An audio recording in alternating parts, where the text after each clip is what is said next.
Alhamdulillah, alhamdulillahi rabbil alamin. Nahmaduhu wa nasta'inuhu wa nastaghfiruh wa na'udzu billahi min shururi anfusina wa min sayyiati a'malina. May yahdihillahu fala mudilla lahu wa may yudlilhu fala hadiya lahu. Alladzi khalaqal mauta wal hayata liyabluwakum ayyukum ahsanu amala.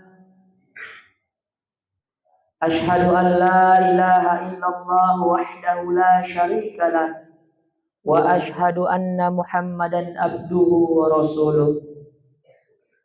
Allahumma salli wa sallim wa barik ala sayyidina Muhammad wa ala alihi wa sahbihi rasulillahi ajma'in. Amma ba'du. Faya ibadallah usikum wa iyyakum bitaqwallahi faqad fazal muttaqun.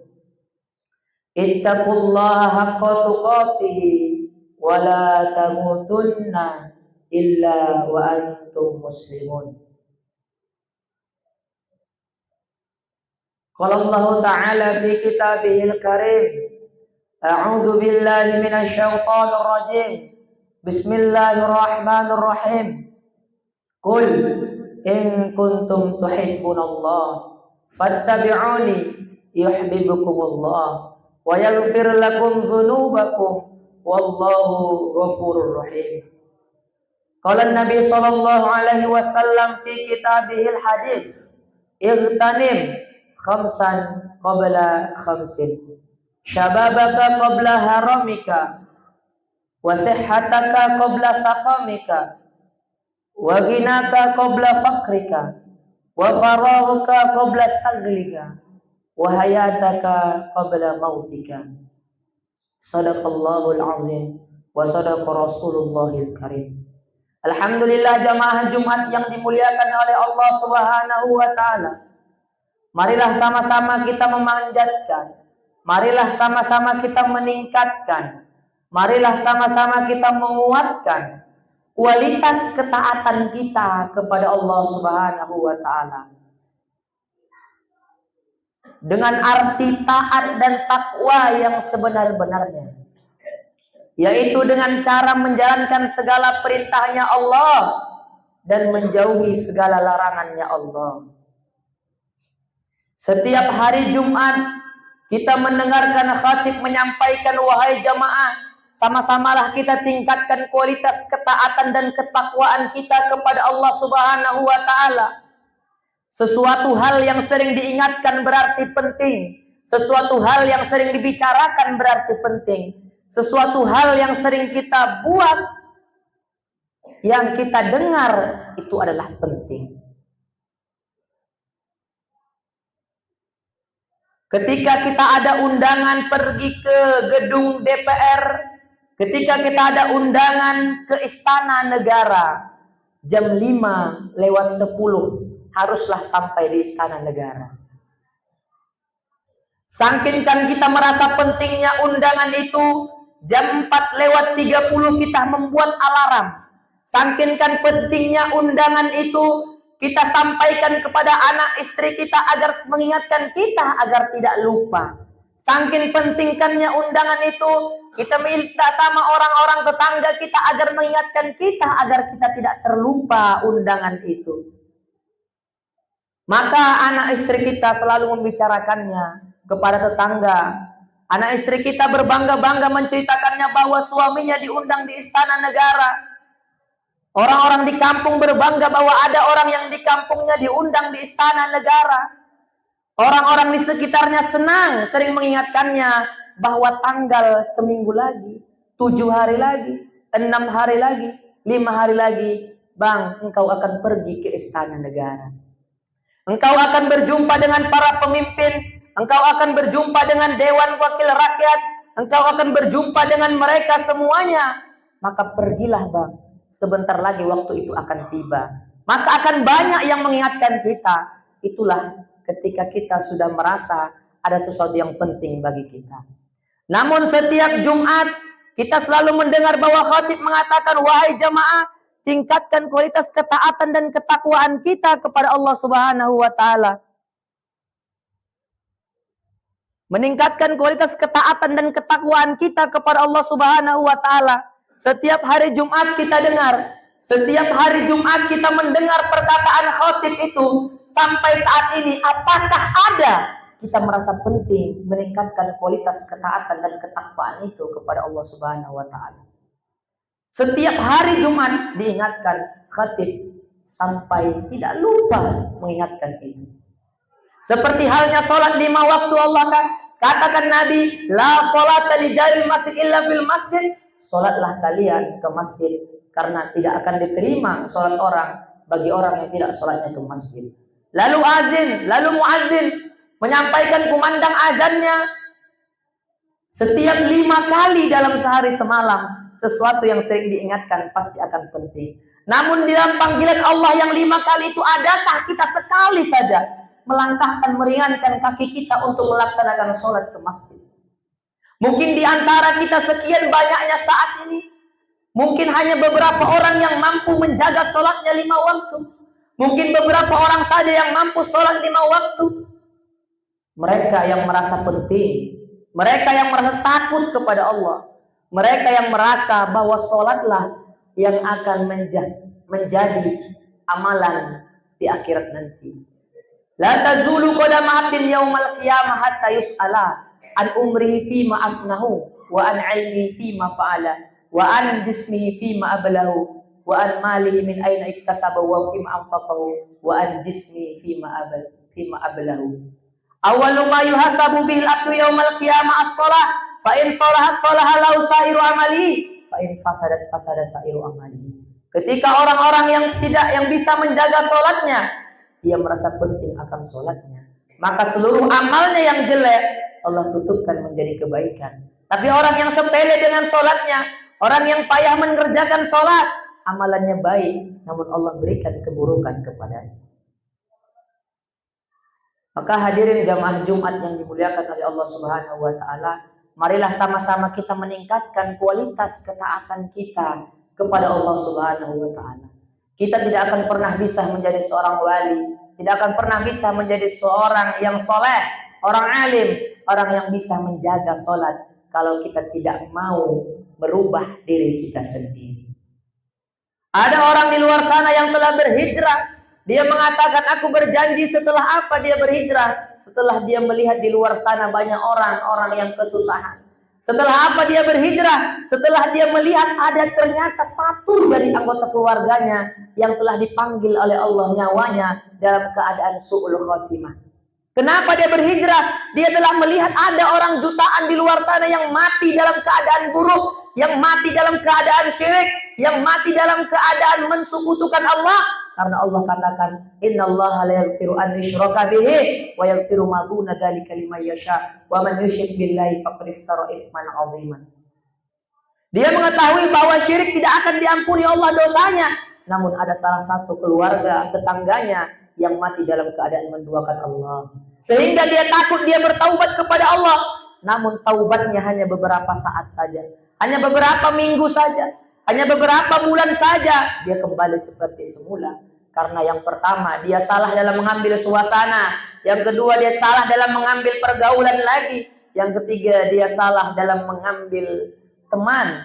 Dan yang keempat, dia salah karena tidak mau mendengarkan ceramah-ceramah agama dan tidak mau duduk hadir bersama para ulama dan orang-orang soleh dan para kiai-kiai kita. Hadirin jamaah Jumat yang dimuliakan oleh Allah Subhanahu wa taala, Rasulullah katakan, "Iltanim khamsan qabla khamsin, syababaka qabla haramika." Jagalah 5 perkara sebelum datang 5 perkara. Yang pertama, masa mudamu sebelum datang masa tuamu. Maka kita harus menjaga masa muda kita sebelum datang masa tua kita. Ingatlah, masa muda kita pun akan habis, tapi tergantung habisnya di mana. Mungkin kita di sini yang sudah berumur, yang sudah mempunyai keluarga, dulu juga kita pernah muda. Kita tidak menyangka bahwa waktu muda itu terasa cepat. Kita tidak menyangka bahwa kita dulu masih anak-anak, sekarang kita sudah punya anak. Dulu kita masih digendong nenek kita, sekarang kita menggendong cucu kita. Tidak terasa waktu itu begitu cepatnya. Maka apa yang terjadi, anak-anak kita saat ini kita didik. Kita didik dengan agama, agar mereka mempunyai akhlak, agar mereka mempunyai adab, agar mereka bisa menghormati yang lebih tua, agar mereka bisa menyayangi yang lebih muda, agar mereka bisa menjadi anak-anak yang soleh, agar mereka tidak layas kepada orang-orang yang lebih tua, agar mereka tahu cara mencium tangan yang baik. Saat ini zaman sekarang begitu banyak di luar sana anak-anak yang tidak tahu cara mencium tangan ayahnya dengan baik, tidak tahu cara mencium tangan orang tuanya dengan baik. Dia mau pergi hanya tinggal pergi-pergi saja, tidak ada kesopanan di dalamnya. Itu bukan salah dia, bukan salah dia sepenuhnya, tapi salah kita juga sebagai orang tua. Salatatun qad haramallahu alaihimul jannah wa minal khamar wal aqu wat tayyuth alladhi yukiru fi ahli khabathah. Orang-orang yang membiarkan alladzi waddayut, orang-orang yang membiarkan anaknya tidak punya sopan santun, orang-orang yang membiarkan anaknya tidak mempunyai adab, orang-orang yang membiarkan anaknya keluyuran, orang-orang yang membiarkan anaknya tidak sopan kepada yang lebih tua, tidak takzim kepada yang lebih tua, tidak hormat kepada yang lebih tua, tidak hormat kepada para ulama, tidak hormat kepada para kiai, tidak hormat kepada para asatid, pada ustaz-ustaz kita. Waddayut alladzi yukiru fi ahli khabathah. Itulah orang-orang yang dimasukkan Allah Subhanahu wa taala ke dalam neraka. Bukan hanya anaknya, tetapi ikut bersama orang tuanya. Maka hadirin yang dimuliakan Allah Subhanahu wa taala, jika kita lelah mendidik anak kita, jika kita capek mendidik anak kita dengan tingkahnya yang mengikuti zaman saat ini, jika kita bosan, susah, payah mendidik anak kita yang payah saat ini mengikuti zaman, mengikuti temannya. Anak kita awalnya baik, tapi karena dia berteman dengan orang jahat, dia ikut jahat. Hanya satu-satunya jalan, masukkan anak kita ke pondok-pondok pesantren. Agar apa? Agar mereka di sana belajar agama. Man dalla ala khairin falahu mithlu ajrin fa'ili. Mengalir pahalanya kepada kita. Karena kalau kita didik di rumah, bisa paten. Tapi kalau kita tidak bisa mendidiknya lagi di rumah, jangan sampai penyesalan itu datang. Masukkan dia ke pondok-pondok pesantren. Wahai anakku, masuklah engkau ke pesantren, menghafal Al-Quran lah, belajar Al-Quran, belajar fikih, belajar kitab, belajar adab, belajar akhlak. Engkau akan tahu di sana artinya kerinduan. Engkau akan tahu di sana artinya bagaimana rindu kepada orang tua. Di sini dekat denganku, kau lawan aku. Tapi ketahuilah anakku, ketika di pesantren, kau akan rindu denganku, sehingga kau tak akan pernah melawan kepadaku. Maka biarkan mereka belajar. Tapi kalau kita bisa mendidik anak kita di pondok pesantren, mendidik anak kita di rumah, bagus.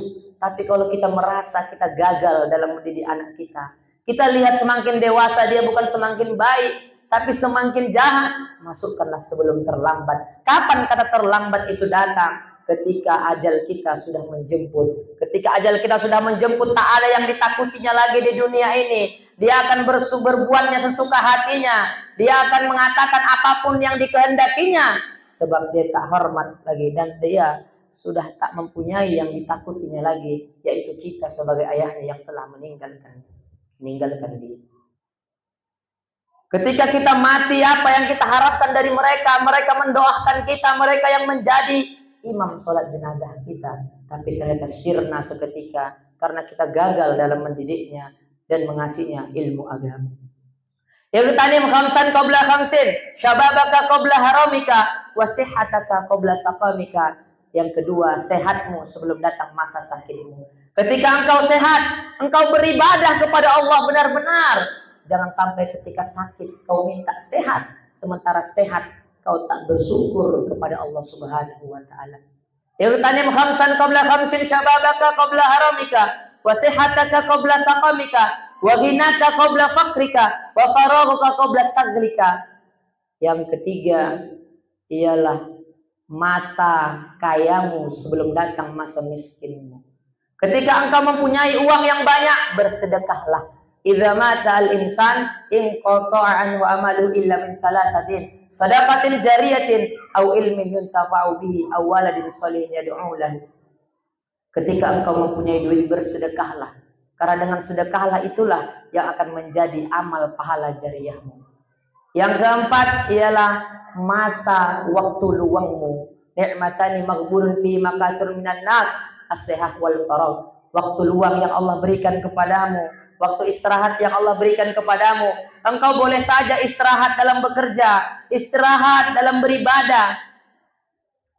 Engkau boleh saja istirahat dalam bekerja, tapi jangan istirahat dalam ibadah. Engkau boleh saja pensiun dalam bekerja, tapi jangan pensiun dalam ibadah. Engkau boleh saja capek dalam bekerja, tapi jangan pernah capek dalam ibadah kepada Allah. Engkau boleh saja bosan dalam bekerja, tapi jangan pernah bosan beribadah kepada Allah. Engkau boleh saja malas bekerja, tapi jangan pernah malas ibadah kepada Allah.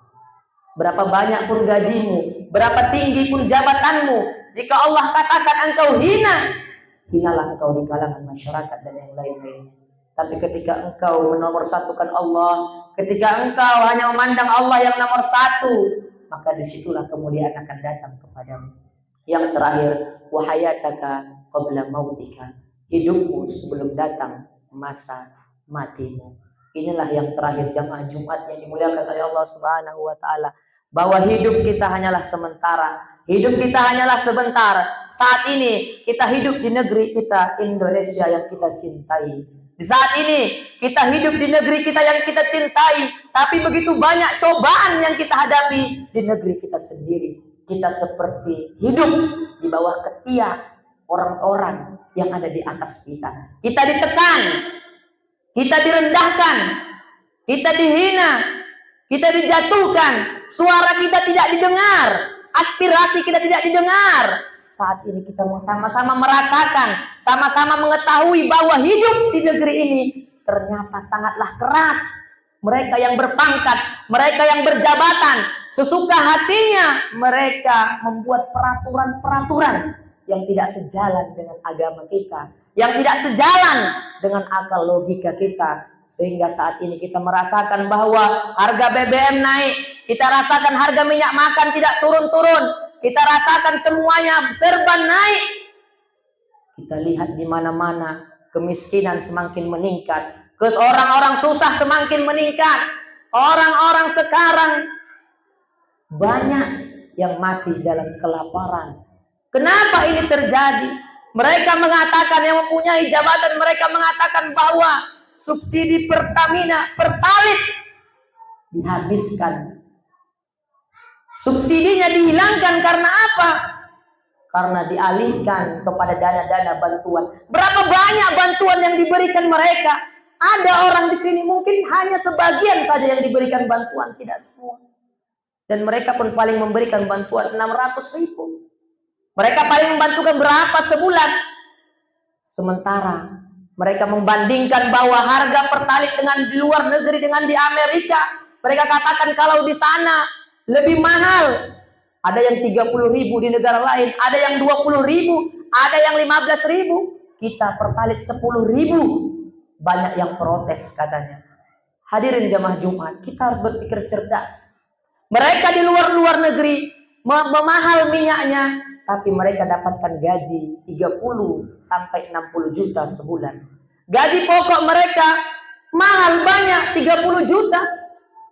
Wajar kalau minyak itu mahal. Tapi kita, berapa banyak gaji kita? Mungkin ada yang gajinya 1 juta, 2 juta, 3 juta, 4 juta. Tidak cukup untuk menutupi itu semua. Kenapa ini terjadi di negeri yang kita cintai? Kenapa ini terjadi di negeri yang kita sayangi? Kenapa ini terjadi di negara Republik Indonesia yang sama-sama kita cintai dan kita jaga?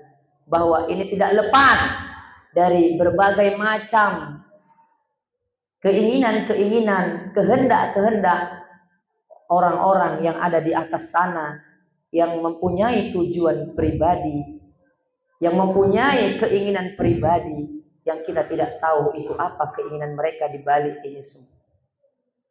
Maka hadirin jamaah Jumat yang dimuliakan oleh Allah Subhanahu wa taala, untuk itu marilah kita sama-sama betul-betul memikirkan bahwa ke depannya kita tidak tahu apa yang akan terjadi di generasi anak kita, di generasi cucu kita, bagaimana ini Indonesia ke depannya. kita tidak mengetahui, maka kita harus menjaga sama-sama negara ini, kedaulatannya. Begitulah dengan cara kita saling sama-sama mendoakan para pemimpin kita agar mereka yang zalim dibukakan pintu hatinya. Saat ini di Jakarta sana banyak demo agar menurunkan harga BBM. Sampai presiden petani, presiden buruh menyuarakan bahwa menolak keras kenaikan BBM, dan partai PKS juga menolak keras kenaikan BBM. Mereka berjuang demi kita, mereka berjuang panas-panasan, mereka diadukan dengan polisi, dihadapkan dengan polisi, tapi mereka tidak pernah mundur untuk membela rakyat. Mudah-mudahan ke depannya kita mendapatkan pemimpin yang adil, pemimpin yang amanah, pemimpin yang mengutamakan perasaan rakyat, keutamaan pemimpin yang tidak menomorsatukan kepentingan pribadi, pemimpin yang tegas, pemimpin yang bisa menjadikan Indonesia negara yang makmur dan Indonesia negara yang disegani di seluruh dunia. Mudah-mudahan Allah Subhanahu wa taala lindungi kita dan berikan kita kesehatan selalu agar kita bisa beribadah kepada Allah. Dan satu yang terpenting, jika nanti disuarakan kebenaran, maka suarakanlah kebenaran. Jangan takut ketika engkau dihinakan, jangan takut ketika engkau dicaci. Percayalah, ketika engkau menyuarakan kebenaran, Allah bersamamu. Meskipun semua orang memusuhimu, tapi Allah yang akan mencintaimu. Lebih baik dicintai Allah, dimusuhi semua manusia, daripada dicintai semua manusia namun dimusuhi oleh Allah Subhanahu wa taala. Barakallahu wa lakum fil Qur'anil azim wa nafa'ani wa iyyakum bima fihi minal ayati wa dzikril hakim. Wa taqabbal minni wa minkum tilawatahu innahu huwas samiul alim. Wa qur rabbighfir warham wa anta arhamur rahimin.